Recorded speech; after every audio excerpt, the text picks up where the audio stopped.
Hello नमस्कार साथियों, कैसे हो आप सब लोग। आई हो बहुत अच्छे होंगे आप सब लोग। मेरा नाम है हरिओम सिंह और बहुत बहुत स्वागत है आप सभी लोगों का हरिओम एजुकेशन यूट्यूब चैनल पर। आज मैं आरंभ बैच का चैप्टर टिश्यू का लेक्चर नंबर 2 लेकर आया हूं। आज हम लोग पढ़ेंगे परमानेंट टिश्यू के बारे में। पिछले वीडियो में मैं आपको मेरिस्टेमेटिक टिश्यू के बारे में बताया था। मेरिस्टेमेटिक टिश्यू क्या होता है सभी लोगों को याद है? अगर नहीं याद है तो मैं यहाँ पर आपको रिवाइज करवा दूंगा। उसके बाद आज हम लोग डिस्कस करेंगे सिंपल परमानेंट टिश्यू के बारे में, और अगले लेक्चर में हम लोग परमानेंट टिश्यू में कॉम्प्लेक्स वाले के बारे में बात करेंगे। ठीक है, अगला लेक्चर में आपका प्लांट टिश्यू टॉपिक खत्म हो जाएगा। चलिए आज के इस लेक्चर को शुरू करते हैं। आप लोगों को कॉपी निकालना है और कॉपी में हेडिंग डालना है परमानेंट टिश्यू। उससे पहले थोड़ा सा रिवीजन करा देता हूँ। ठीक है, बहुत सारे बच्चों को इस टॉपिक में बहुत ज़्यादा दिक्कत होता है, बट आपको कहीं भी दिक्कत नहीं होगा अगर इस लेक्चर को काफ़ी ध्यान से देखिएगा तो।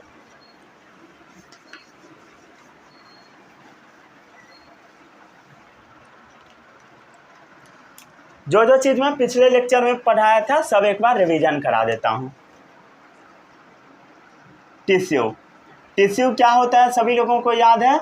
Group of cells. और इसके लिए क्या क्या कंडीशन होना चाहिए सब पिछले लेक्चर में बताया था। अगर नहीं देखे लिंक डिस्क्रिप्शन बॉक्स में है। ठीक है, टिश्यू का पूरा डेफिनेशन नहीं बताऊंगा, बस इतना याद रखिए ग्रुप ऑफ सेल्स होता है टिश्यू।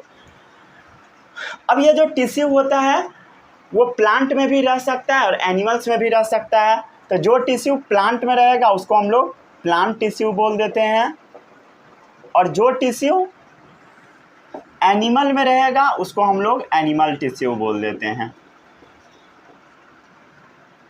फिर से हम लोग प्लांट टिश्यू को 2 पार्ट में क्लासिफाई किए थे पिछले लेक्चर में। एक ऐसा टिश्यू था जो कि डिवाइड कर रहा था, एक्टिवली डिवाइडिंग सेल था, उसको हम लोगों ने क्या बोला था? Meristematic tissue. मेरिस्टेमेटिक टिश्यू ये क्या होता है बताइए? मेरिस्टेमेटिक टिश्यू सभी लोगों को याद है, ये एक्टिवली डिवाइडिंग सेल्स होता है। और ये कितने टाइप्स के होते हैं ये याद है या भूल गया? चलिए रिवाइज करा देता हूँ। ये 3 टाइप के होते हैं। जैसे मान लीजिए ये पेड़ है, ये ग्राउंड है, ये पेड़ का रूट है, ये पेड़ का स्टेम है। ठीक है, ये क्या है बता? रूट है। रूट कहाँ होता है? जमीन के नीचे। स्टेम कहाँ होता है? जमीन के ऊपर। ये रूट है और ये स्टेम है। रूट है और स्टेम है। जैसे मान लीजिए इस स्टेम का ये लास्ट वाला रीजन है, मतलब एपिकल रीजन है, समझ गए? अपेक्स वाला रीजन है।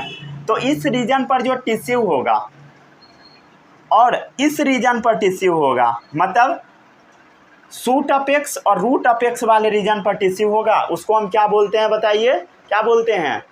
Apical meristem. Apical meristem. Apical meristem कहाँ पाया जाता है? रूट अपेक्स पे और शूट अपेक्स पे। आप लोगों को शायद याद होगा ये सब चीज़। अब जो सेकेंड मेरिस्टेम था वो क्या था? Intercalary meristem.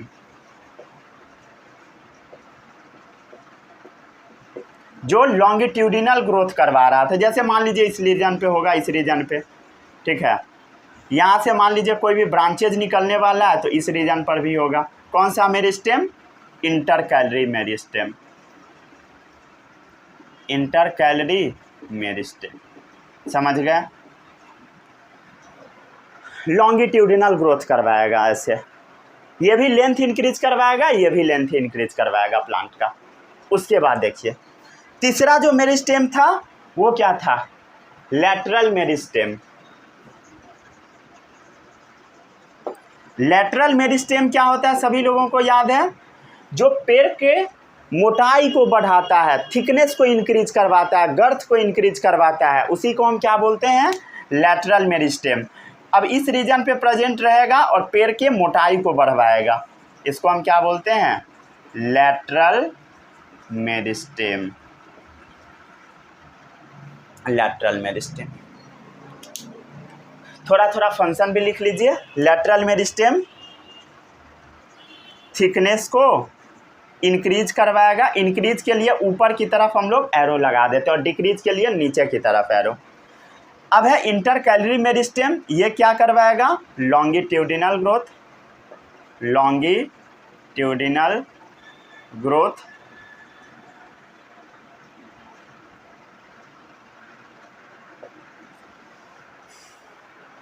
Apical meristem length increase करवाएगा, किसका? रूट और स्टेम दोनों का।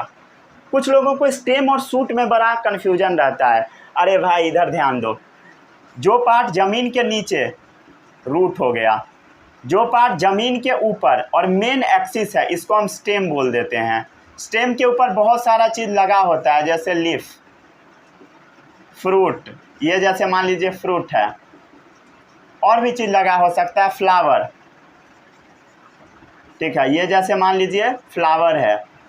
तो जो भी चीज़ ज़मीन के ऊपर रहता है उसको हम शूट बोल देते हैं, और जो भी चीज़ ज़मीन के नीचे उसको हम लोग रूट बोल देते हैं। समझ गया? क्लियर है? होगा क्लियर? ये अगर लिखना चाहते हैं तो लिख लीजिए। ये सब मैं पिछले वीडियो में बताया भी था। अगर जिन जिन लोगों को कन्फ्यूजन था बैक जाके लिख सकते हैं। चलिए आज जो हम लोग टॉपिक डिस्कस करेंगे वो टॉपिक है आपका मेरिस्टेमेटिक टिश्यू हो गया, परमानेंट टिश्यू। कौन सा tissue? Permanent tissue. Permanent tissue के बारे में मैं थोड़ा सा आपको बता देता हूँ पहले, ठीक है? क्या होता है, स्पेलिंग गलत है, परमानेंट टिश्यू। थोड़ा सा बताता हूँ परमानेंट टिश्यू होता क्या है, ठीक है? इसको रब कर दूँ और लिखना चाहते हैं तो लिख लीजिए, रिवीजन आपका हो गया है।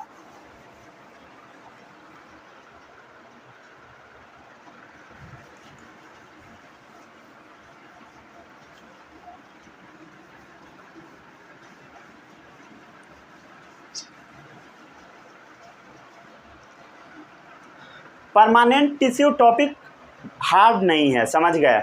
स्कूल में बस हवा बना दिया जाता है कि ये चैप्टर बहुत ज़्यादा हार्ड है, बहुत ज़्यादा हार्ड है, बट हार्ड नहीं है। अब ध्यान से देखना, आपको एक जगह भी डाउट नहीं होगा, इसकी मैं गारंटी देता हूँ। अगर एकदम ध्यान से देखते रह गए लेक्चर को और नोट करना है, नोट नहीं करोगे तो कोई फ़ायदा नहीं है लेक्चर देखने का। लेक्चर छोड़ दो अगर नोट नहीं करना है तो आपको सबसे पहले लेक्चर को काफ़ी ध्यान से देखना है। नोट नहीं कीजिएगा, स्क्रीनशॉट लेके रखिएगा, स्क्रीनशॉट कुछ 2-4-10 दिन में डिलीट हो जाएगा, हो गया, कोई फ़ायदा नहीं देखने से वीडियो। तो नोट ज़रूर कीजिए, तभी आपको याद होगा। और कुछ लोग वीडियो को तेज़ी में देखते हैं, तेज़ी में आपको नहीं देखना है। जैसे जैसे मैं लिखता हूँ वैसे वैसे ही आप पीछे पीछे नोट डाउन करते जाइए। जितना देर का लेक्चर रहेगा उतना ही टाइम लगेगा, ठीक है? अगर आप 2x पे देखोगे तो लेक्चर जल्दी ख़त्म हो जाएगा, फिर से लिखने में आपको उतना ही टाइम लगेगा, तो फिर फ़ायदा क्या हुआ? ऐसा हो सकता है कि 2x में बहुत सारा बात स्किप हो जाए, ठीक है? हो सकता है कुछ लोग देख रहे होंगे तो जो मैं बता रहा हूँ वो भी स्किप हो जाए, तो ऐसा आपको नहीं करना है। चलिए अब हम अगले सेल्स के बारे में बात कर लेते हैं। वो क्या है? Permanent tissue.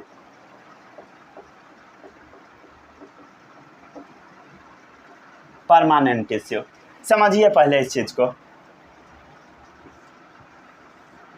ये क्या था? Meristematic tissue. रुक जाइए, थोड़ा छोटा सा बनाता हूँ। परमानेंट टिश्यू होता क्या है समझिए।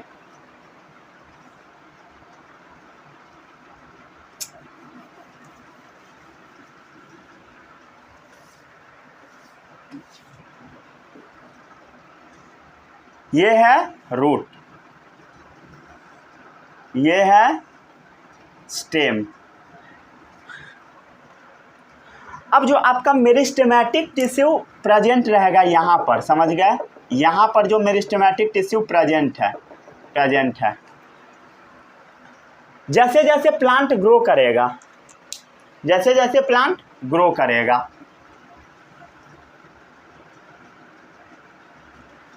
तब क्या होगा? इसका जो मेरिस्टेमेटिक टिश्यू है वो आगे की तरफ बढ़ता जाएगा। मतलब जो मेरिस्टेमेटिक टिश्यू है इसको हम लोग मेरिस्टेम भी बोल देते हैं, मेरिस्टेमेटिक टिश्यू को। तो जो मेरिस्टेम है जो पीछे रह गया, मतलब बहुत सारा मेरिस्टेम तो ऊपर चला जाएगा, ठीक है, जैसे जैसे प्लांट बढ़ता जाएगा ऊपर जाता जाएगा, लेकिन कुछ मेरिस्टेम नीचे रह जाएगा, समझ गए, कुछ मेरिस्टेम नीचे रह जाएगा। ये क्या है, मेरिस्टेम है, कुछ मेरिस्टेम नीचे रह जाएगा। यही एक्चुअल में आपका इंटर कैलरी मेरिस्टेम बनाता है। थोड़ा पिछले लेक्चर से लिंक कर रहा हूँ, ठीक है, एक डाउट आया था इसलिए बता देता हूँ। एक बच्चा का कहना था कि इंटर कैलरी मेरिस्टेम, आपको अगर कमेंट करना है तो यूट्यूब के कमेंट बॉक्स में कीजिए, फेसबुक पे जाके नहीं पूछिए, ठीक है, यूट्यूब के कमेंट बॉक्स में कीजिएगा तो वहाँ पे सब आपका आंसर देखेगा। तो कुछ लोग फेसबुक के कमेंट बॉक्स में पहुँच जाते हैं, ऐसा आपको नहीं करना है। मेरिस्टेम ऊपर चला गया और कुछ मेरिस्टेम नीचे बच जाएगा, नीचे बच गया। अब यही वाला जो मेरिस्टेम होता है ना, यही आपका इंटर कैलरी मेरिस्टेम बनाता है। ये डाउट अभी मुझे याद आ गया था इसलिए मैं बता दिया, इंटर कैलरी मेरिस्टेम इसी को बोलते हैं, ठीक है, हो गया, डाउट क्लियर है। अब आप ध्यान से देखो, ये जो आपका मेरिस्टेमेटिक टिश्यू है ये डिवाइड करता रहेगा करता रहेगा करता रहेगा। ध्यान से सुनो, ये जो आपका मेरिस्टेमेटिक टिश्यू है ये भी मेरिस्टेमेटिक टिश्यू ही है, ये भी मेरिस्टेमेटिक टिश्यू ही है, ये भी मेरिस्टेमेटिक टिश्यू ही है, ठीक है। ये क्या है बताइए, ये कौन सा मेरिस्टेम है, ये एपिकल वाला है, ये इंटर कैलरी वाला है, ये लैटरल वाला है। ये जब मेरिस्टेमेटिक टिश्यू डिवाइड करता रहेगा करता रहेगा करता रहेगा, जैसे मान लीजिए ये टिश्यू है, मान लेते हैं ये सेल्स है, सेल है, अंदर में न्यूक्लियस होगा, ये डिवाइड किया दो पार्ट में, बंट के दो हो गया।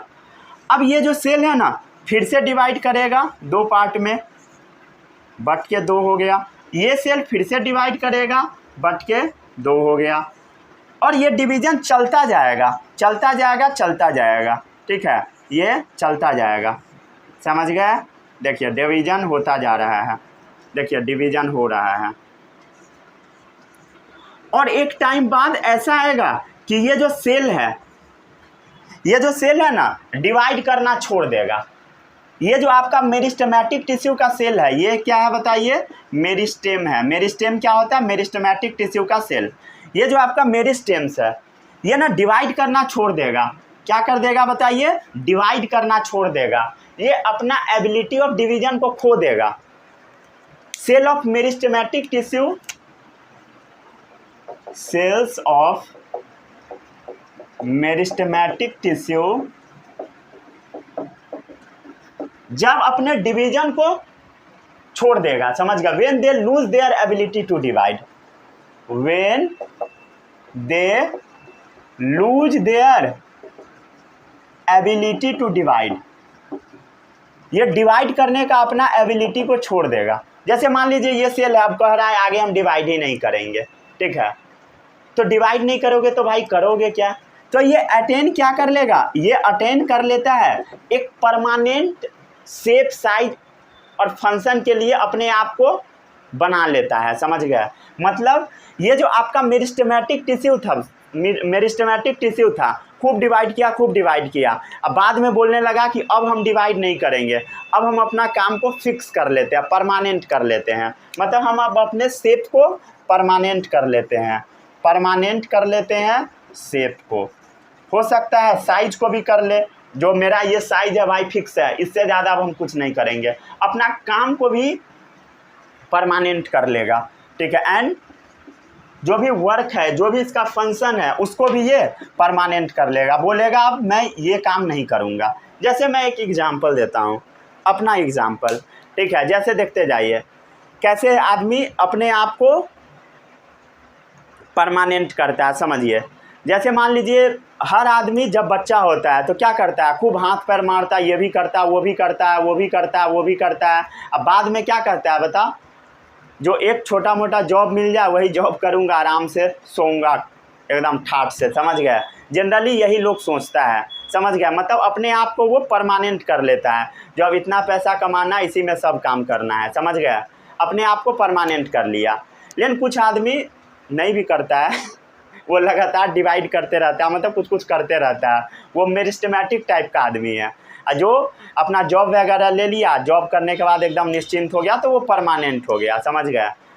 तो वैसे ही जो कुछ सेल होता है वो अपने आप को परमानेंट कर लेता है, मतलब अपना काम को वो फिक्स कर लेता है, समझ गए, मतलब वो अपने आप को डिफ्रेंशिएट कर लेता है। क्या कर लेता है बताइए? डिफ्रेंशिएशन। डिफ्रेंशिएशन बुक में लिखा रहता है परमानेंट शेप, साइज और फंक्शन अटेन कर लेता है। इसी प्रोसेस को हम लोग डिफरेंशिएशन बोल देते हैं, और यही होता है परमानेंट टिश्यू। परमानेंट टिश्यू क्या होता है? Cells of meristematic tissue. ये जो मेरिस्टेमेटिक टिश्यू का सेल है, चाहे वो नीचे का हो सकता है, यहाँ का हो सकता है, यहाँ का हो सकता है, when they lose their ability to divide, वो अपना डिवाइड करने का एबिलिटी खो देगा और अटेन कर लेगा परमानेंट शेप, अपना शेप को एकदम फिक्स कर लेगा। ठीक है, जो अब तो हम डिवाइड नहीं करेंगे, यही मेरा फिक्स है, यही मेरा फिक्स सैलरी है, इसी में सब काम करना है। अपना साइज को भी फिक्स कर लेगा, अपना काम को भी बांट लेगा, बस मुझे अब यही करना है, समझ गए, मतलब अपना काम बांट लेगा, जो इसके अलावा अब मुझे कुछ करना नहीं है, बस यही काम करना है, समझ गया। तो उसको हम क्या बोल देते हैं? उस प्रोसेस को डिफरेंशिएशन, और यही है आपका परमानेंट टिश्यू। जब मेरिस्टेमेटिक सेल डिवीजन पावर खो देता है, नोन एज परमानेंट टिश्यू। समझ में आया? अरे यही तो है परमानेंट टिश्यू, क्या इसमें समझ नहीं आ रहा था? आ ही गया होगा, कितना इजी टॉपिक है। चलिए अब मैं आपको थोड़ा सा कुछ और समझाता हूँ। जो आपका परमानेंट टिश्यू होता है वो दो टाइप का होता है। परमानेंट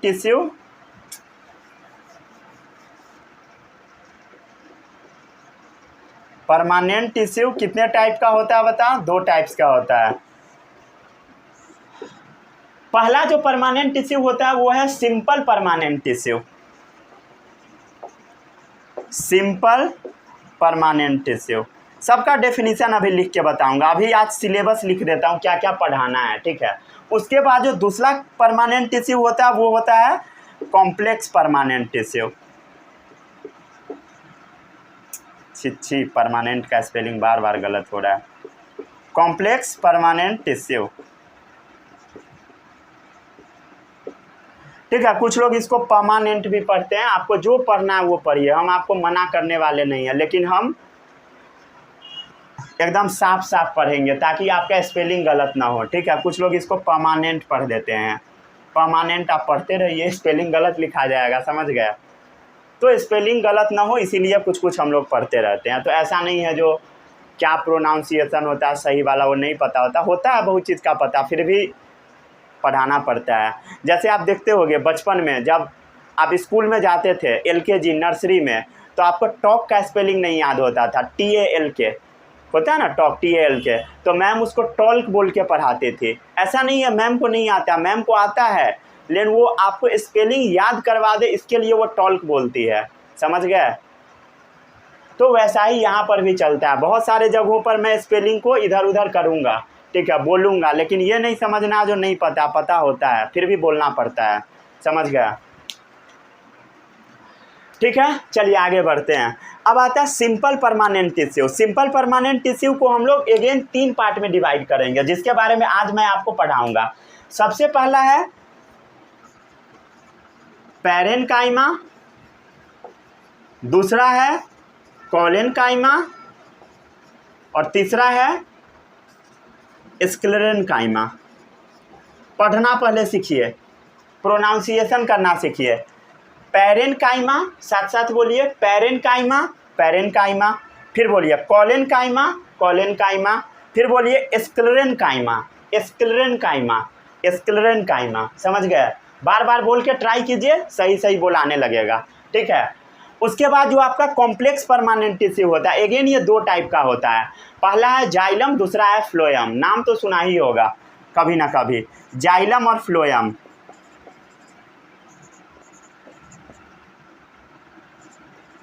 ठीक है, आपको मैं एक चीज़ बता दूं, ये जो कॉम्प्लेक्स परमानेंट टिश्यू है ये क्लास 10 का चैप्टर नंबर 1 में आएगा। क्लास 10 का चैप्टर नंबर 1 में दे रखा है जाइलम और फ्लोएम के बीच में डिफरेंस। यहाँ पर आपको मैं नहीं बताऊंगा जाइलम फ्लोएम का डिफरेंस, लेकिन क्लास 10 का चैप्टर नंबर 1 में बताऊंगा, जो कि आपको समझ में नहीं आएगा अगर यहाँ नहीं पढ़ोगे तो। बहुत सारा बच्चा पहुँच जाता है, उसको समझ में नहीं आता। मैं पिछले साल भी YouTube पर क्लास 10 पढ़ाया था, बहुत लंबा लेक्चर लिया था, ठीक है। किसी को कुछ भी समझ नहीं आया, सब देखना छोड़ दिया, मैं भी पढ़ाना छोड़ दिया ठीक है, तो आपको ऐसा नहीं करना है, समझ गए। जब आप एनर्जी दोगे तभी मैं पढ़ा पाऊँगा, अगर आप लोग देखोगे वीडियो तभी ना पढ़ाऊँगा, ठीक है। तो मैं पढ़ा रहा था एकदम मस्ती में, समझ गए, बहुत ज़्यादा पढ़ा दिया, बहुत ज़्यादा डीप में जाकर। आई गेस 18 लेक्चर के करीब है, बहुत बड़ा लेक्चर है, 2 घंटा, 1.5 घंटा, 2.5 घंटा, ऐसा लेक्चर है, 1 घंटा का भी है। तो पिछले साल बहुत मज़े में पढ़ाया था, लेकिन किसी को समझ में ही नहीं आया, क्योंकि 9th में वो पढ़ा ही नहीं था। जाइलम फ्लोएम का नाम ही नहीं सुना। वहाँ पर मैं कोशिश किया समझाने का, बट कितना समझाऊंगा, पूरा थोड़ी ना टिश्यू वहाँ पर पढ़ाने लगूंगा, ऐसा पॉसिबल नहीं है। तो अगर आप 10 में जाएंगे तो ये चीज़ आपको बहुत ज़्यादा काम देगा, इसलिए इस लेक्चर को ध्यान से देखिएगा, ठीक है। आज तो जाइलम फ्लोएम नहीं हो पाएगा, कल बताऊँगा अगले लेक्चर में। और सिंपल परमानेंट टिश्यू के बारे में आज पढ़ाऊँगा, पैरेन्काइमा, कोलेनकाइमा, स्क्लेरेन्काइमा के बारे में, समझ गए। चलिए अब हम बात कर लेते हैं थोड़ा सा सिंपल परमानेंट टिश्यू के बारे में।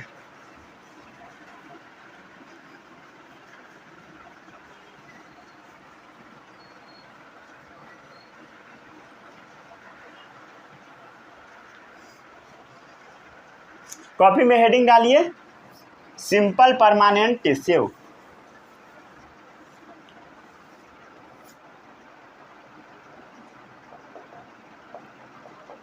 Simple permanent tissue, simple permanent tissue, ठीक है, ये टॉपिक है आज का, सिंपल परमानेंट टिश्यू। सबसे पहले समझिए सिंपल परमानेंट टिश्यू होता क्या है। ऐसा टिश्यू जो एक सेल के लेयर का बना होगा, simple permanent tissue. It is made up of only one type of cell. एक सेल लेयर नहीं बोलो, सीधे बोलो एक टाइप के सेल्स से, समझ गए। एक लेयर से ज़्यादा भी होता है, समझ गए। It is made up of only one type of cells, समझ गए। एक से ज़्यादा नहीं, एक से ज़्यादा ही जनरली होता है, समझ गए। गलत बोला गया था, सॉरी। चलिए हाँ, it is made up of only one type of cells. ये सेल एक ही तरह के सेल्स का बना होता है, एक ही टाइप के सेल्स का, जिसका स्ट्रक्चर सिमिलर होता है देखने में। अभी मैं बताऊंगा, ठीक है, जो कि सिमिलर इन स्ट्रक्चर होगा, सिमिलर इन स्ट्रक्चर।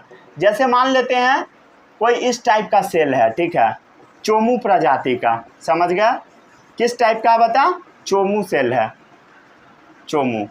तो टोटल सेल कैसा होगा बता, चोमू ही होगा, सब चोमू। एक चोमू तो टोटल चोमू, समझ गया, सब चोमू तरह का ही सेल होगा। ये चोमू क्या होता है तुम लोगों को तो पता ही होगा।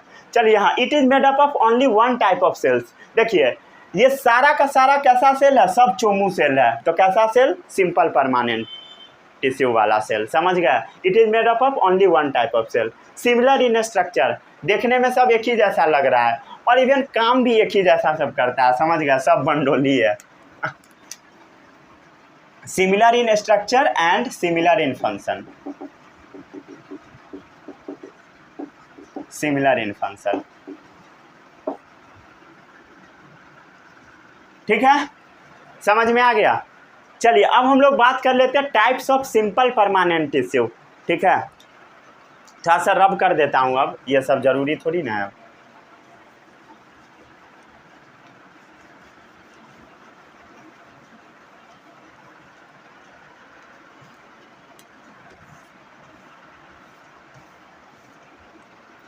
चलिए आपको अब हेडिंग डालना है,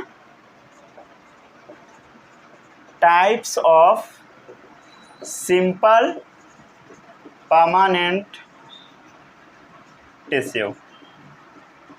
सिंपल परमानेंट टिश्यू कितने टाइप्स के होते हैं, तो ये मेनली 3 टाइप के होते हैं, ठीक है। पहला कोलेनकाइमा, पैरेन्काइमा से ही शुरू करते हैं। पहले पैरेन्काइमा, बुक में यही दिया होता है। फिर क्या है, कोलेनकाइमा, और उसके बाद क्या है बता, कॉपी में देख के अभी लिखवाया था, स्क्लेरेन्काइमा, स्क्लेरेन्काइमा। अब हम लोग शुरू करते हैं पैरेन्काइमा से। चलिए जल्दी से इसको नोट डाउन कर लीजिए।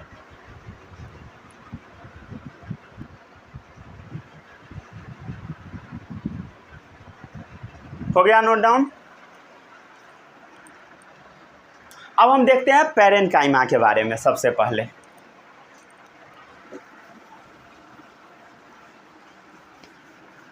पूरा बोर्ड ही रब कर देता हूँ, जो जो लिखा हुआ है सब।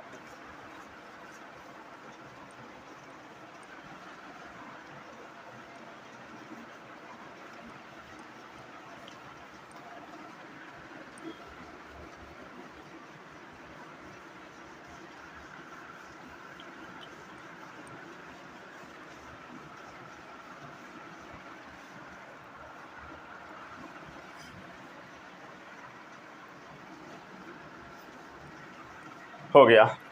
चलिए अब आगे बढ़ते हैं हम लोग। सबसे पहला जो टिश्यू है वो है पैरेनकाइमा। सबसे पहले समझिए पैरेनकाइमा होता क्या है। पैरेनकाइमा और ये कहाँ पर होता है, ठीक है। उससे पहले मैं आपको थोड़ा थोड़ा कुछ कुछ बताता हूँ, ठीक है। जैसे मान लेते हैं ये प्लांट है, प्लांट का ये रूट है, ये क्या है बता, स्टेम है। अब आपको क्या करना है, प्लांट के रूट या स्टेम को बीच से कट करना है। जैसे मान लीजिए आप इसको यहाँ से कट कर दिए या यहाँ से कट कर दिए। अब आप चेक कर रहे हैं कि उसके ऊपर क्या क्या है। जैसे मान लीजिए ये मार्कर है, आपको यहाँ से कट करना और चेक करना है कि मार्कर के अंदर क्या क्या है। तो क्या करेंगे हम लोग, इसको कट करेंगे और चेक करेंगे, देखिए इसके अंदर क्या क्या है, ठीक है। देखिए यहाँ पे ऐसा ये इस टाइप का प्रेजेंट है, समझ गया। तो यही क्या है, यही वाला ऐसे प्रेजेंट है प्लांट। तो ऐसे हम लोग कट करके देख रहे हैं ऐसे करके, और उसी का डायग्राम अभी हम लोग बोर्ड पे बनाएंगे। अब हम देखते हैं इसके अंदर होता क्या क्या चीज़ है, समझ गया। तो प्लांट को हम लोग कट करके देखिए, एकदम ध्यान से देखिएगा। तो प्लांट कैसा दिखेगा, गोला टाइप का। अरे भाई देखो ना, मार्कर ये गोला टाइप का नहीं दिख रहा है, रुक जाए एक मिनट, दिखा गोला दिख रहा है, ऐसे ही गोला बना दिया, समझ गया।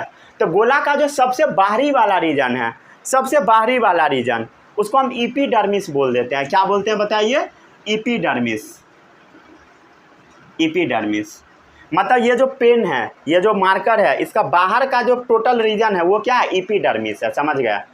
और उसके अंदर का जो रीजन होता है उसको हम कॉर्टेक्स बोल देते हैं। क्या बोलते हैं बताइए, ये वाला जो रीजन है टोटल, इसको हम कॉर्टेक्स बोल देते हैं, ये वाला रीजन को। ये क्या है बता, कॉर्टेक्स। ये क्या है, कॉर्टेक्स। अगर आप प्लांट के अंदर में देखोगे, सबसे अंदर में, ये वाले रीजन में, इतना वाले रीजन में, तो ये वाला जो रीजन है ना, इसको हम लोग पिथ बोलते हैं। क्या बोलते हैं बता, पिथ बोलते हैं, समझ गया। तो अगर आप स्टेम या रूट को कट करोगे तो बाहर एपिडर्मिस दिखेगा, फिर कॉर्टेक्स दिखेगा, फिर पिथ दिखेगा, ठीक है। जो जो बता रहा हूँ उतना ही पढ़ना। अब ये नहीं कि पियर्सन वगैरह खोल के बैठ गया, माथा पीट रहा है, एक अक्षर भी समझ नहीं आ रहा है। आपको जैसे जैसे पढ़ाया जा रहा है बस वैसे वैसे पढ़िए, अपना दिमाग लगाओगे बर्बाद हो जाएगा चैप्टर, समझ गया, क्लियर। याद रहेगा क्या होता है, एपिडर्मिस, कॉर्टेक्स, पिथ, पता लग गया क्या होता है, ठीक है। अपना दिमाग नहीं लगाना है, लगाना होगा बाद में लगाइएगा, चैप्टर खत्म हो जाएगा तब, ठीक है। जब आप लेक्चर देख लोगे आपको एक एक टॉपिक समझ में आएगा, जैसे अपना दिमाग लगाओगे समझ में आना बंद हो जाएगा, क्योंकि ये सारा टॉपिक बहुत टेढ़ा टाइप का है, समझ गए, बहुत लेंदी है, अजीब तरह से बुक में लिखा मिलेगा, आपको समझ में ही नहीं आएगा, ठीक है। तो पैरेनकाइमा कहाँ पे प्रेजेंट होता है, याद रखिएगा, present in cortex and pith of stem and root, समझ गए, प्रेजेंट इन कॉर्टेक्स। कॉर्टेक्स क्या होता है पता लगा, ये वाला टिश्यू, ये वाला जो रीजन है इसको हम कॉर्टेक्स बोल देते हैं। Present in cortex and pith, और कहाँ, पिथ वाले रीजन में भी होता है। Present in cortex and pith of stems and root, समझ गए। स्टेम और रूट के कॉर्टेक्स और पिथ वाले रीजन में कौन सा टिश्यू होता है, पैरेनकाइमेटस टिश्यू होता है, मतलब पैरेनकाइमा वाला टिश्यू होता है। क्या ये और जगह पर प्रेजेंट होता है, हाँ होता है, लेकिन आपको इससे ज़्यादा नहीं पढ़ना है, एक और पढ़ना है जो मैं बताता हूँ। जैसे पैरेनकाइमा जो होता है ये होता है present in mesophyll of leaf. क्या चीज़ में, मिजोफिल ऑफ लीफ में। मिजोफिल क्या होता है पत्ता का, समझिए। जैसे मान लीजिए ये पत्ता है, ठीक है, पत्ता है, पतला सा ऐसे पत्ता होता है ना, इस टाइप का पत्ता, ठीक है, ऐसे पत्ता है पतला सा। तो पत्ता का जो रीजन होता है, जैसे मान लीजिए ये पत्ता है, ठीक है, इतना पतला सा, एकदम पतला सा पत्ता है। अब पत्ता का जब आप इधर से इस साइड वाला रीजन जब देखेंगे, मतलब एकदम पतला होगा। अगर उसको आप जूम करके देखेंगे बड़ा करके, तो जो भी चीज़ उसके अंदर में टिश्यू भरा हुआ दिखेगा उसी को हम मेसोफिल बोल देते हैं। क्या बोलते हैं बताइए? मेसोफिल। तो ये जो पत्ता के अंदर जो टिश्यू रहेगा उसी को हम मेसोफिल बोल देते हैं, समझ गए? ये आपको पढ़ना कहाँ है? ये आपको पढ़ना है क्लास 10 के किस टॉपिक में? टीएस ऑफ लीफ में, समझ गए? टीएस ऑफ लीफ में आपको पढ़ना है, क्लास 10 में पढ़ना है। अगर आपको लेक्चर देखना है तो लेक्चर यूट्यूब पे डाला हुआ है, आप पढ़ भी सकते हैं, ठीक है? हो सके तो मैं फिर से पढ़ाने वाला हूँ, ठीक है? क्लास 10 अगर आप देखना चाहते हैं तो जाकर देख सकते हैं, समझ गए? इसमें किसी को कोई भी डाउट नहीं होगा। अब हम देख लेते हैं कि कैरेक्टरिस्टिक्स आखिर क्या क्या है पैरेन्काइमा सेल का, समझ गए? ये जो पैरेन्काइमेटस सेल है इसका क्या क्या गुण है, तो समझते जाइए एक एक कर करके। क्या देखना है अब हम लोगों को? कैरेक्टरिस्टिक्स देखना है, क्या क्या गुण होता है, ठीक है? गुण को देखने के लिए सबसे पहले आपको देखना है कि आखिर पैरेन्काइमेटस सेल होता कैसा है। तो इसका जो सेल सब होता है ना, जैसे मान लीजिए पैरेन्काइमा का ये सेल है, इसके बगल में और भी सेल होगा, ठीक है? और भी सेल है, और भी सेल है, और भी सेल है, और भी सेल है, और भी है, और भी है, और भी, और भी, और भी, ठीक है? ये सब जैसे मान लीजिए पैरेन्काइमा वाला सेल है, समझ गए? तो आपको कुछ देख के समझ में आ रहा होगा कि इसके अंदर ना सेल के बीच बीच में बहुत जगहों पर स्पेस प्रेजेंट है। सेल के बीच में स्पेस है, मतलब इंटरसेल्यूलर स्पेस प्रेजेंट है। इंटर क्या मतलब क्या होता है बताइए? Between cellular, intercellular space present है। आपको दिख रहा होगा सेल के बीच बीच में स्पेस दिख रहा है, समझ में आ गया? मतलब क्या क्या प्रेजेंट है बताइए? टीएस ऑफ लीफ में इंटरसेल्यूलर स्पेस प्रेजेंट होता है, समझ गए? सेल के बीच में स्पेस प्रेजेंट है। इसमें किसी का कोई भी डाउट नहीं होगा? क्या डाउट होगा भाई? कुछ नहीं होगा, ठीक है? अच्छी बात है।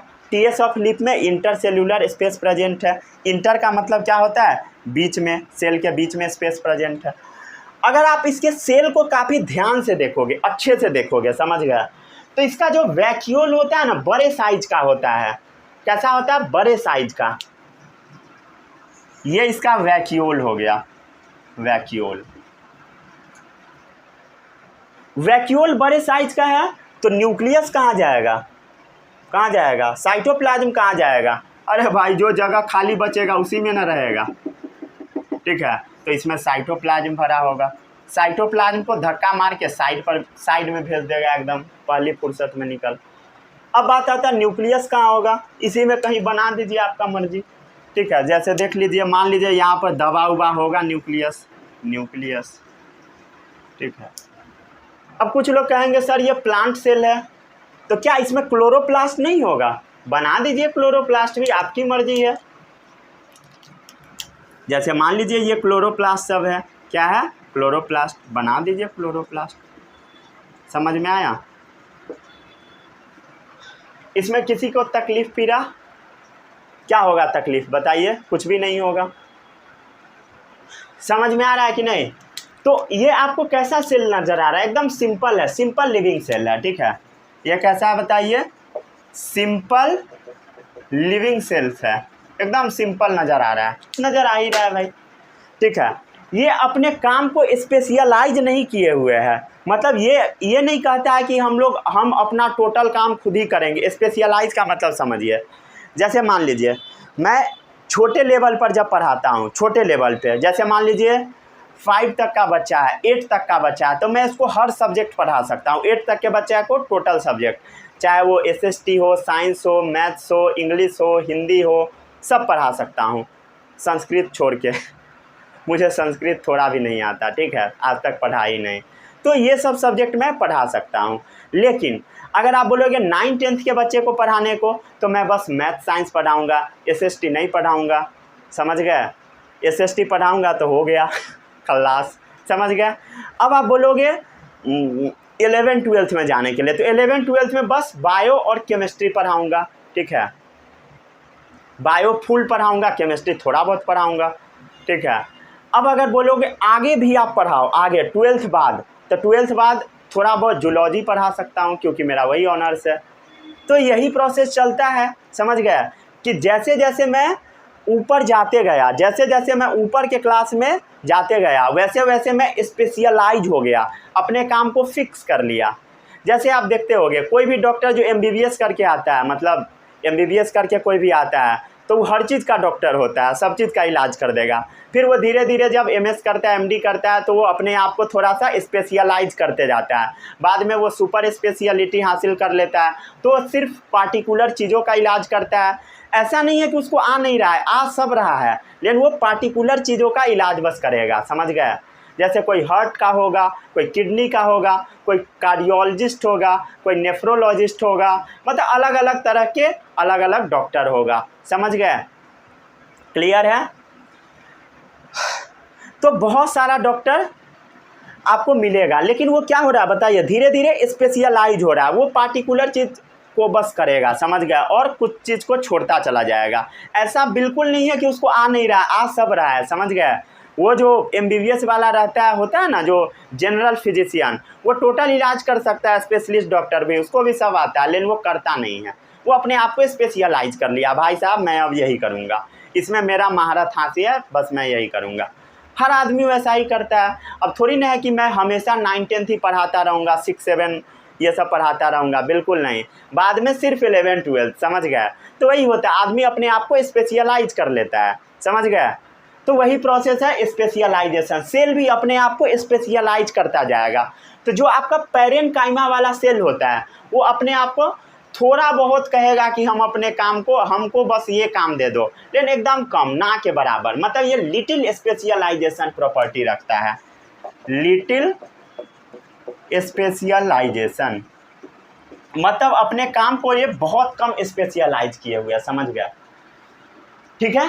इसका जो सेल है वो ना आइसोडायमेट्रिक है, मतलब इस सेल का जो डायमीटर है ये ना सेम होता है हर जगह पे, डायमीटर इसका सेम है, डायमीटर सेम है।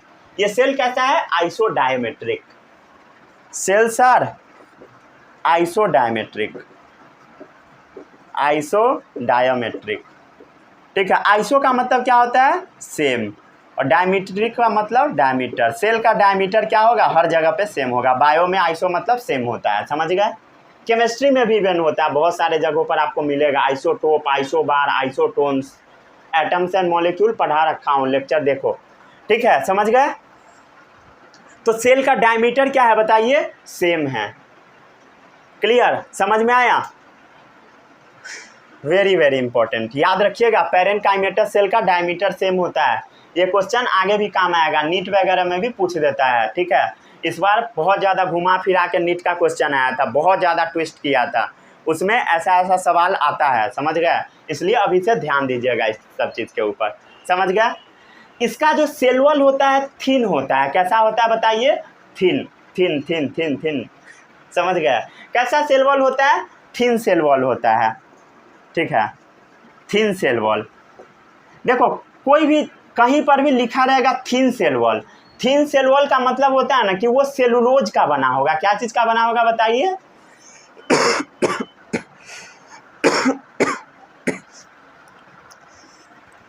क्या चीज़ का बना होगा बताइए, सेलुलोज का, मेड अप ऑफ सेलुलोज। अरे भाई ये प्लांट सेल है, प्लांट सेल है, तो सेल वॉल तो होगा ना इसके बाहर। क्या चीज़ का बना होगा बताइए, सेलुलोज का। कैसा होगा, थिन होगा, पतलू सा, समझ गया। क्लियर, याद रखिएगा। इसका जो सेल है ये ना लूजली पैक्ड है, इधर उधर है, समझ गया, बिखरा हुआ टाइप का है, एकदम टाइट से नहीं है, समझ गया। सेल्स आर लूजली पैक्ड, समझ गया, सेल्स आर लूजली पैक्ड। आपको दिख रहा होगा सेल सब कैसे लूजली पैक्ड है, दिखा। अरे भाई दिख नहीं रहा है क्या, बता ना, दिख तो रहा होगा, ठीक है। बताइए इसके बीच में इंटरसेल्यूलर स्पेस है, बड़ा बड़ा है, समझ गए। तो इंटरसेल्यूलर स्पेस लार्ज होगा, इंटरसेल्यूलर स्पेस लार्ज होगा, समझ गए। क्लियर, समझ में आ रहा है कि नहीं आ रहा है, आ रहा होगा, ठीक है। इंटरसेल्यूलर स्पेस लार्ज होता है। चलिए आगे बढ़े, नोट करके काम खत्म कीजिए, फिर आगे बढ़ता हूँ।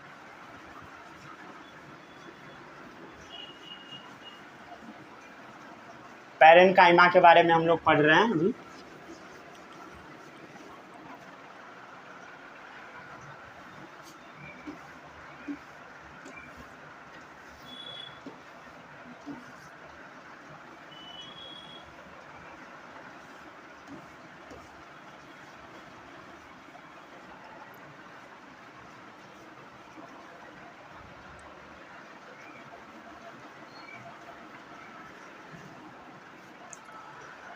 समझ गए। इंटरसेल्यूलर स्पेस इसमें कैसा होता है बताइए, लार्ज होता है, मतलब सेल के बीच बीच का स्पेस कैसा होता है, बड़ा बड़ा होता है। अब एक बार ना इस सेल को हम लोग थोड़ा सा बड़ा करके देख लेते हैं, ठीक है। ये जैसे मान लीजिए पैरेनकाइमेटा सेल को ना हम लोग ऐसे कट करके देखें, जैसे मान लीजिए रूट है, ठीक है, रूट को ऐसे कट करके देखें, ऐसे करके, ऐसे, समझ गए। तो पैरेनकाइमेटा सेल इस टाइप का नज़र आया। अगर आप इसी रूट को, जैसे मान लीजिए ये रूट है, ज़मीन के अंदर है, ऐसे कट करके देखोगे, मतलब ऐसे टक, ऐसे उड़ा दिए। अभी हम लोग ऐसे कट करके देख रहे थे, ऐसे ऐसे ऐसे ऐसे, अब हम लोग ऐसे ऐसे कट करके देखेंगे, ऐसे टक। अब देखो क्या दिखाई देगा। अगर आप ऐसे कट करोगे तो वो सेल जो होता है ना रेक्टेंगुलर टाइप का दिखाई देगा। कैसा, इस टाइप का, ठीक है। इसमें आपको क्लियर हर चीज समझ में आए।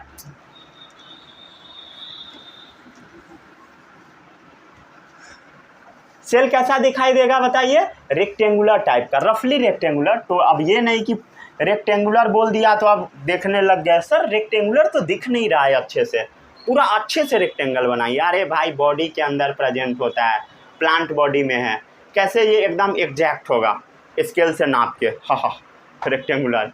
अरे ऐसा नहीं होता है, समझ गए। तुम लोगों का क्या क्या डाउट नहीं आता है। ये हो गया रेक्टेंगुलर सेल।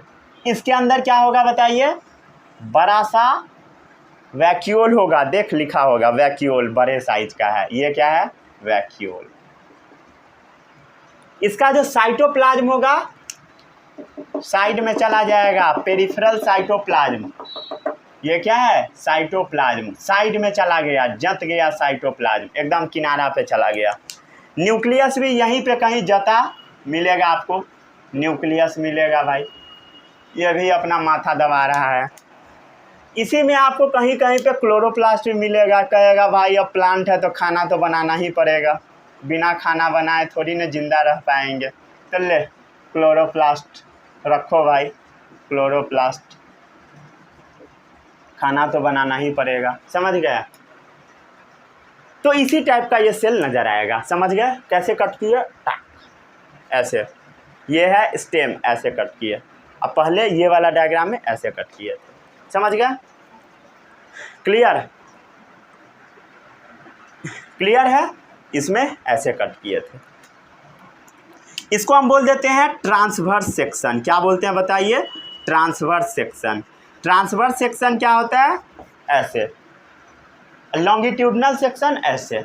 ये क्या है बताइए, लॉन्गिट्यूडिनल सेक्शन, समझ गए। अब इसके बगल में भी ऐसा ही सेल होगा। ये जो सेल है ना, इसके बगल में भी ऐसा ही होगा, इसके बगल में भी ऐसा ही होगा। बुक में बहुत सारा बना देता है, लेकिन मैं आपको एक बना के समझाया, समझ गया। बनाने का मन है तो बना दीजिए अगल बगल में, लेकिन किसी काम का नहीं है, बस एक ही बनाइए, समझ जाइए, समझ गए। Cells encloses a large vacuoles, ठीक है, या सिंपली कहिए cells contains a large vacuoles. ये जो सेल है बड़े साइज का वैक्यूल्स रखता है, जो कि आपको दिख रहा होगा। And peripheral cytoplasm, and peripheral cytoplasm. Cytoplasm आपको साइड में नजर आ रहा होगा, दिख रहा है, क्लियर सा है, समझ गए। जो कि न्यूक्लियस भी रखता है, कंटेनिंग न्यूक्लियस, कंटेनिंग न्यूक्लियस, समझ गया, न्यूक्लियस। हो गया खत्म। अरे भाई हो गया, पैरेनकाइमा खत्म, समझ गए। अब बस फंक्शन देखना है। कहाँ भारी था, यही तुम लोगों को भारी लग रहा था ना। कुछ भी भारी नहीं है, समझ में आया। बस ध्यान से पढ़ोगे कुछ भी भारी नहीं, आप पढ़ोगे ही नहीं, माथा पीट रहे होगे कि समझ में नहीं आ रहा है, डाइवर्सिटी कैसे होगा, तो ये सब बेवकूफ़ी है, समझ गया। ध्यान से देखोगे समझ में आएगा। बहुत सारा कमेंट पढ़ रहा था कि यहाँ से पढ़ के आया और नहीं समझ में आ रहा है, आप थोड़ा पढ़ा दीजिए, ठीक। अरे भाई आप भी पढ़ोगे समझ में आएगा, बुक आप पढ़ते नहीं हो, सबसे बड़ी प्रॉब्लम यही है। अब कोई भी टीचर इतना ज़्यादा डीप में जाना चाहते नहीं है, क्योंकि फ़ायदा नहीं है, क्योंकि कोई देखेगा ही नहीं। अब 9-10 का बच्चा थोड़ी ना 1-1 घंटा 1.5 घंटा का वीडियो देखता है, वो 10 मिनट में चाहता है पूरा चैप्टर ख़त्म हो जाए, तो उस टाइप का देखता है। तो टीचर भी उसी टाइप का वीडियो बनाते हैं ताकि सब वैसा ही देखे, क्लियर। लेकिन उस वीडियो देखने से आपको कोई फ़ायदा नहीं होगा, उस वीडियो से, ये तो गारंटी है, समझ गया। क्या फ़ायदा होगा ठीक है, कोई फ़ायदा नहीं होगा, समझ गया। चलिए आगे बढ़ते हैं। अब आधा घंटा में चैप्टर होगा, कौन तुम लोग को समझा दिया है, हो ही नहीं सकता है, समझ गया। ठीक है, आपको एक अक्षर भी समझ में नहीं आएगा, क्लियर। तुम लोग तो अपना बेसिक यहीं पे ख़राब कर लेते हो टाइम पास करने के चक्कर में, 10 मिनट में हो जाए। 10 मिनट में नहीं होता है, मेहनत करना पड़ता है, समझ गया। 10 मिनट नहीं 10 घंटा लगता है एक चैप्टर तैयार करने में, समझे। 10 घंटा भी नहीं, उससे भी ज़्यादा टाइम लगेगा, 20-20 घंटा लगेगा तुम्हें एक चैप्टर तैयार करने में। 5 घंटा तो लेक्चर ही देखोगे, 15 घंटा सेल्फ स्टडी भी करना पड़ेगा, और नहीं तो कोई फ़ायदा नहीं होगा लेक्चर देखने का, सब भूल जाओगे।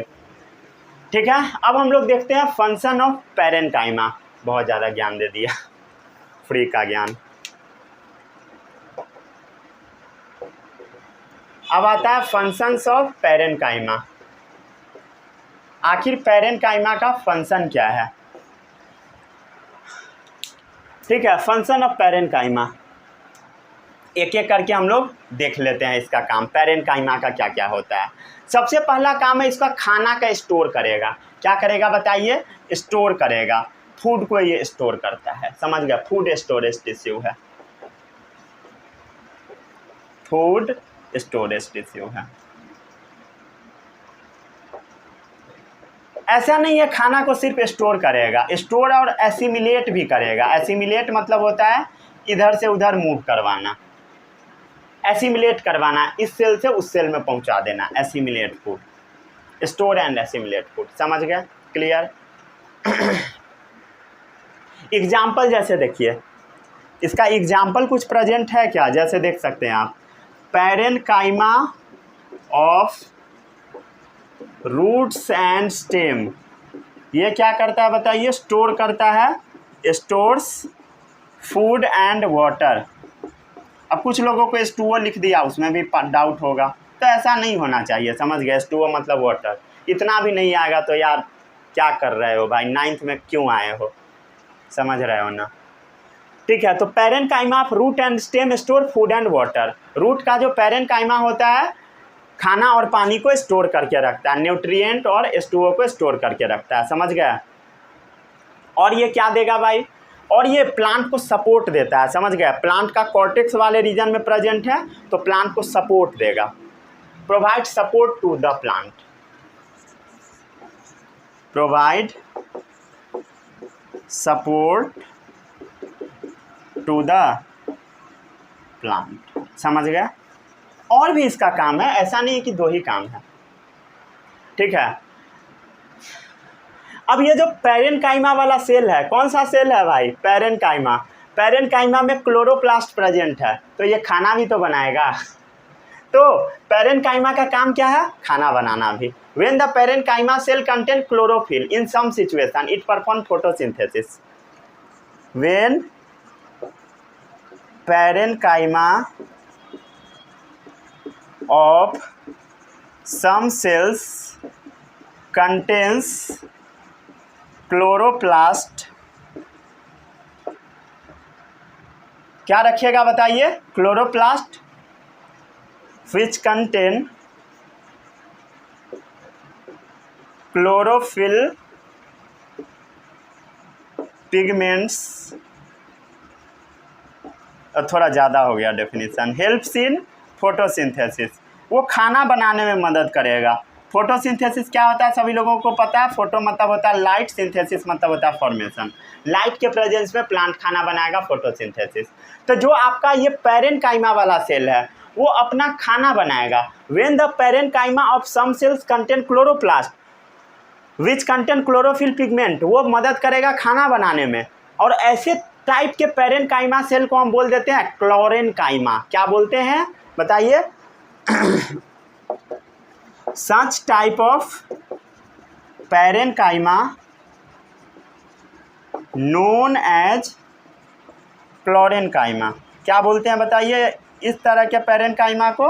क्लोरेनकाइमा। समझ गए?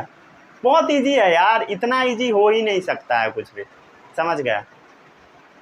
थोड़ा और याद रखिएगा कुछ कुछ और भी फंक्शन जो कि ज़रूरी है। जो बता रहा हूँ सब ज़रूरी है। क्लोरेनकाइमा पूछ लेगा कोई आदमी तो बता दीजिएगा फटाक से। क्या बताइएगा? कि ऐसा पैरेनकाइमा जिसके पास क्लोरोप्लास्ट होगा वो अपना खाना खुद का बनाएगा, उसको हम क्लोरेनकाइमा बोल देते हैं। हो गया खत्म। समझ गया? ठीक है। अब आप ध्यान से देखिए, ये जो पैरेनकाइमा वाला सेल होता है, जैसे मान लीजिए ये पैरेनकाइमा वाला सेल है, समझ गए? और इसमें ना बड़ा सा वैक्यूल प्रेजेंट है, समझ गए? या कह दीजिए एयर को होल्ड करने वाला चीज़ प्रेजेंट है। एयर को पकड़ के रखेगा, मतलब अपने अंदर हवा कस के रखेगा। समझ गए? मतलब पैरेनकाइमा वाला सेल है जो अपने अंदर हवा कस के रखेगा। तो क्या होगा बता? मान लीजिए ये प्लांट पानी में पाया जाएगा तो क्या होगा? तैरने लगेगा। अरे भाई जब तैरने जाते हो तो क्या करते हो? ट्यूब पहन के जाते हो ना, वो बॉडी को ट्यूब के अंदर डाल लेते हो तब तैरते हो ताकि डूब ना जाए। ऐसा किए हो कि नहीं? कभी नहीं किए होगे। ठीक है। तो जब आप तैरने जाओगे स्विमिंग पूल में तो क्या होगा बताइए? बॉडी को आप ट्यूब के अंदर डाल दोगे और हाथ से ऐसे फंसा के रखोगे। समझ में आ रहा है? क्यों बता क्यों? ताकि डूबे ना। क्यों नहीं डूबे? क्योंकि उस ट्यूब के अंदर हवा भरा हुआ, हवा आपको डूबने नहीं देगा। समझ गए? तो ऐसे ही पैरेनकाइमा वाला जो सेल होता है उसके अंदर हवा भरा होता है जो कि प्लांट को डूबने नहीं देता है। समझ गए? एक्वेटिक प्लांट को। तो जो एक्वेटिक प्लांट होता है, एक्वेटिक प्लांट का मतलब क्या होता है? ऐसा प्लांट जो वाटर में रहता है, वाटर वाला प्लांट, उसी को एक्वेटिक प्लांट हम लोग बोल देते हैं। तो जो एक्वेटिक प्लांट है उसमें लार्ज एयर कैविटीज पाया जाता है। क्या पाया जाता है बता? Large air cavities. बड़ा बड़ा हवा को स्टोर करने वाला कैविटी होता है। देखिए एयर कैविटीज जो हवा को होल्ड करके रखे हुए हैं। समझ गया? कौन सा सेल पकड़ के रखेगा बताइए? पैरेनकाइमा सेल ही रखेगा। समझ गए? पैरेनकाइमा सेल है ये। और ऐसे पैरेनकाइमा सेल को हम बोल देते हैं एरेनकाइमा। क्या बोलते हैं बताइए? एरेनकाइमा। समझ में आया? कोई बोलेगा एरेनकाइमा क्या है, बता दोगे? क्या होता है बताइए? जो प्लांट को डूबने ना दे। समझ गए? प्लांट को फ्लोट करने में मदद कराए। समझ गए? ये क्या चीज़ में मदद करवाएगा? बायोएंसी में। बायोएंसी क्या होता है बता? किसी भी चीज़ का प्रॉपर्टी होता है जब वो ऊपर की तरफ फेंकता है। समझ गए? ये पढ़ाऊंगा किस चैप्टर में? पढ़ना 9th में ही पढ़ना है, आगे पढ़ाऊंगा। ठीक है? वर्क एनर्जी के बाद पढ़ाऊंगा। समझ गए? तो ये जो चैप्टर है, समझ गए, वो भी पढ़ना है। ठीक है? मैं पढ़ाऊंगा। आर्किमिडीज प्रिंसिपल ये सब भी पढ़ना है उसमें। समझ गए? तो बायोएंसी की वजह से वो तैरने लगता है। बस याद इतना याद रखिए, बायोएंसी मतलब कोई भी चीज़ को तैराएगा, वही है। समझ गए? आगे बढ़े। चलिए और भी कुछ फीचर देख सकते हैं आप।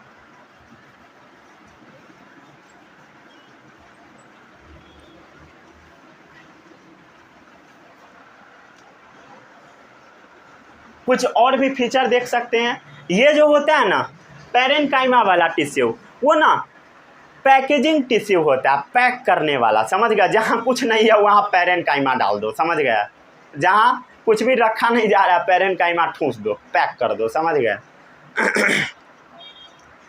समझ गया? क्या है बताइए? पैकेजिंग टिश्यू है। पैकेजिंग, पैक करने में मदद करता है। समझ गया? पैकेजिंग टिश्यू है। समझ में आ रहा है? ये पैकेजिंग टिश्यू है। Fill the space between other tissue. ये क्या करता है? Fills the space between other tissue. अरे भाई ये प्लांट टिश्यू के बारे में बात चल रहा है, ठीक है, एनिमल नहीं घुसा देना, समझ गए। ये सब प्लांट में जहाँ पर खाली जगह हुआ वहाँ पे बस भरेगा, समझ गए, क्लियर। ये नहीं कि एनिमल में घुसा दिए, मतलब ये प्लांट का क्या चीज़ मेंटेन करके रखिएगा, शेप मेंटेन करके रखिएगा, maintain the shape of the plant.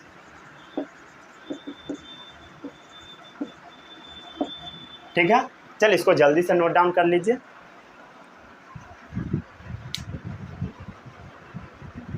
ठीक है, दिख रहा है अच्छे से, दिख रहा है, बढ़िया दिख रहा है। रब कर दूं इसको। वीडियो का लेंथ 55 मिनट हो चुका है, ठीक है, ऐसा ना हो कि कट जाए वीडियो। एक काम करते हैं, यहीं पे वीडियो को रोक देते हैं, ठीक है, हो सकता है कि वीडियो आपका कट जाए।